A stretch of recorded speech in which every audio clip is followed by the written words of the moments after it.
Muito bem-vindos a mais uma aula de Biologia e esse vídeo inicia uma nova temática, a anatomia e fisiologia animal comparada. Nessa primeira aula teremos como objetivo o estudo das definições do que seria fisiologia e anatomia, além de entender melhor quais são as características comuns a todos os animais. Bom, iniciando então com a definição do que é a fisiologia. A fisiologia é uma ciência biológica que estuda as funções tanto físicas, orgânicas e bioquímicas dos seres vivos. A palavra fisiologia, ela tem origem grega e o prefixo physis significa natureza, juntamente a um sufixo logos que tem como definição estudo, conhecimento. Então, de uma forma etimológica, podemos definir a fisiologia como o estudo da natureza do ser vivo. A fisiologia reúne importantes princípios tanto da física, da química, quanto da matemática, dando um sentido às interações dos elementos básicos de um ser vivo para com o meio ambiente. Existem três grandes áreas da fisiologia. Nós temos a fisiologia animal, que inclui a fisiologia humana, temática principal das nossas próximas aulas, a fisiologia vegetal, temática de outras aulas de outros vídeos, e a fisiologia bacteriana, também temática de outras aulas em outros vídeos. A anatomia. A anatomia pode ser definida como uma ciência que estuda a estrutura física dos seres vivos, os órgãos internos e externos, sua interação e funcionamento. Localização e disposição são os principais aspectos estudados pela anatomia.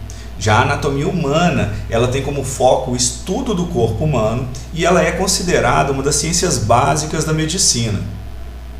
A anatomia é de extrema importância para a medicina, uma vez que os conhecimentos detalhados sobre o corpo humano possibilitam diagnósticos e tratamentos médicos mais eficazes e precisos. Desta maneira, então, essa ciência é de grande valia para a manutenção da saúde e da vida de todos os seres humanos.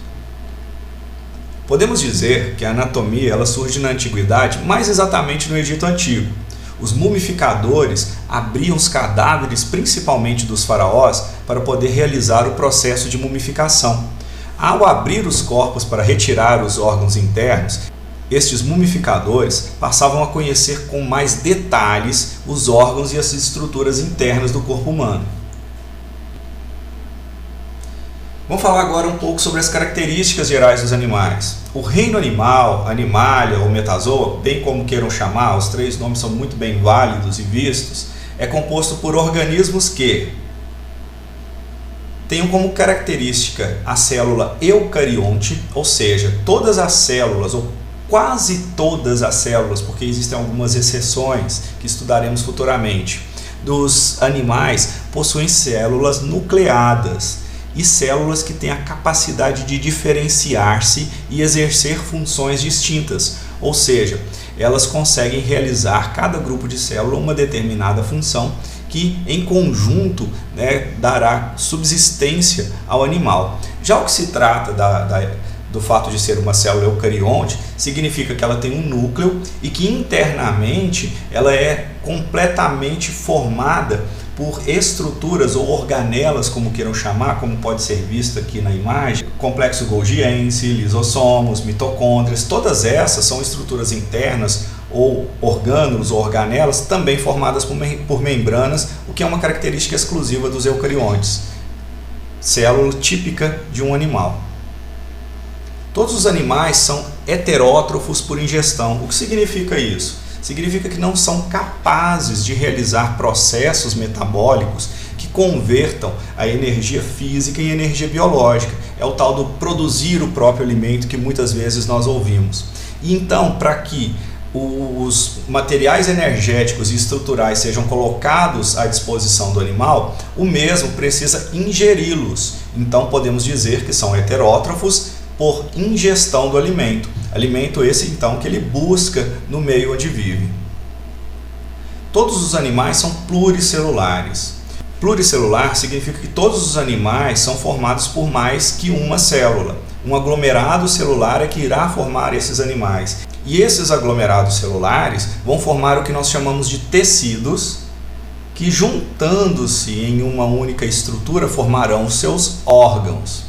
No entanto, existe exceção nos animais no que se refere à formação de tecidos e órgãos. O filo dos poríferos, que estudaremos há pouco, ele não é composto por animais que sejam dotados de tecidos e órgãos. Todos os animais são aeróbicos. O que significa? Significa que para obter a energia do processo metabólico da glicose é necessário o consumo de oxigênio. Então, podemos dizer que todos os animais respiram oxigênio e esse oxigênio ele pode ser retirado do ar ou da água, depende muito da espécie, às vezes até dos dois, né, conforme o meio em que vivem. A reprodução ela é normalmente sexuada, ou seja, ela envolve a presença de gametas, mas em alguns invertebrados nós poderemos e observaremos na hora de se comentar o sistema reprodutor que também se pode ter, além da reprodução sexuada, uma reprodução assexuada. No entanto, isso não impede que a espécie tenha reprodução sexuada. Nenhum animal possui nem moléculas de celulose nem de clorofila, chamados então de aclorofilados. Essas duas moléculas são características básicas dos vegetais, então podemos dizer que a não produção das mesmas seja uma das características dos animais. Todos os animais, durante a fase embrionária, têm uma das suas etapas de desenvolvimento chamada blástula evidente. A blástula é uma esfera de células oca com um líquido em seu interior e é a segunda fase de segmentação das células durante o desenvolvimento embrionário, depois da formação do zigoto. Então teremos aqui, só para critério de ilustração, a primeira fase, que é a mórula, a segunda fase, que é a blástula, comum a todos os animais, a terceira fase, que é a gástrula, e a quarta fase, que é a neurula. Uma outra característica dos animais é a presença do celoma na maioria das espécies. Quando se diz a maioria, obviamente há exceções. Mas o que é o celoma? O celoma é uma cavidade embrionária presente em todos os vertebrados, sendo que os plateumintos, por exemplo, têm uma cavidade, no entanto é chamada a mesma de pseudoceloma. E no caso, por exemplo, dos poríferos, a mesma não existe. A maioria dos animais tem um tipo de simetria chamada bilateral, duas metades do corpo simétricas. Também pode acontecer de que, em algumas espécies, ocorra uma simetria chamada radial, onde os planos longitudinais partem de um centro do corpo. Um exemplo disso são as estrelas do mar, enquanto equinodermos. Um exemplo de simetria bilateral seriam os insetos, aqui representados por uma borboleta. No entanto, existem animais, como é o caso dos poríferos, em que você não pode obter lados iguais cortando o corpo do mesmo. Eles então são chamados de assimétricos. Vamos falar um pouco agora então dos filos que compõem o reino animal. O reino animal é dividido em diversos filos. Os principais filos que aqui estudaremos são os poríferos, os quinidários, os plateumintos, os nematódios ou nemateumintos, como queiram chamar, os anelídeos, os equinodermos, os moluscos, os artrópodes e os cordados. A maior parte dos animais que existem são chamados de invertebrados. Os invertebrados são representados por a maioria dos filos comentados anteriormente. Somente não se enquadra como um invertebrado a maior parte dos indivíduos que compõem o filo Chordata, filo esse que nem aparece aqui na nossa tela. Então podemos dizer que todos os integrantes do filo dos poríferos, dos quinidários, dos plateumintos, dos nemateumintos, dos moluscos, dos anelídeos, dos equinodermos e dos artrópodes são animais invertebrados. E uma pequena quantidade de animais pertencentes ao filo dos cordados são classificados como invertebrados também. O primeiro filo a se comentar é o filo dos poríferos. Os poríferos são animais primitivos de água doce ou água salgada e eles são organismos que não possuem órgãos, como comentamos anteriormente, e nem mesmo são dotados da capacidade de locomoção. São qualificados então como organismos sésseis, que ficam fixos no substrato. Já a reprodução deles pode ser tanto sexuada quanto assexuada. As duas reproduções são vistas nos poríferos e serão comentadas no momento oportuno. A imagem aqui nos traz um exemplo do filo dos poríferos, que é a esponja do mar. Filo dos quinidários ou selenteirados.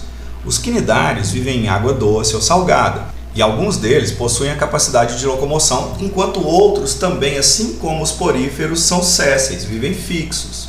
Uma característica que torna muito peculiar os quinidários é a presença de um tipo celular muito específico, os quinidócitos. Os quinidócitos são células, aqui representadas pela imagem, que liberam uma toxina capaz de paralisar a presa para a predação do quinidário. Alguns exemplos de quinidários são as águas-vivas, os corais, as anêmonas, as hidras e as caravelas. Filo dos plateumintos. Os plateumintos possuem um corpo achatado, daí então a etimologia do teu nome, platos eumintes ou vermes de corpo achatado, e podem ser de vida livre ou parasitas. São exemplos de plateumintos astênias ou solitários, como queiram chamar, os esquistossomos e as planárias. Filo dos nemateumintos. Os nematódios ou nemateumintos possuem um corpo cilíndrico e podem ser tanto de vida livre quanto parasitas. Existem espécies de vida livre e espécies parasitárias. Dentre essas parasitárias, algumas parasitam seres humanos, outros animais e também parasitam plantas. São exemplos de nemateumintos as lombrigas, os oxiúros e demais vermes de corpo cilíndrico. Filo dos anelídeos. Os anelídeos possuem o corpo segmentado, composto por anéis, daí então o nome do filo. Eles vivem em hábitats úmidos, na terra ou nas águas doces e ou salgadas. São exemplos de anelídeos as minhocas, os poliquetos e os sanguessugas. Filo dos equinodermos.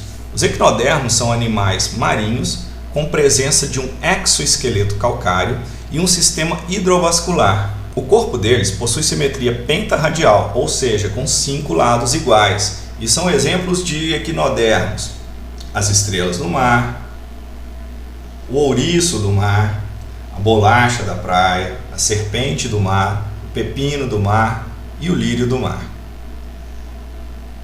Filo dos moluscos ou filo molusca.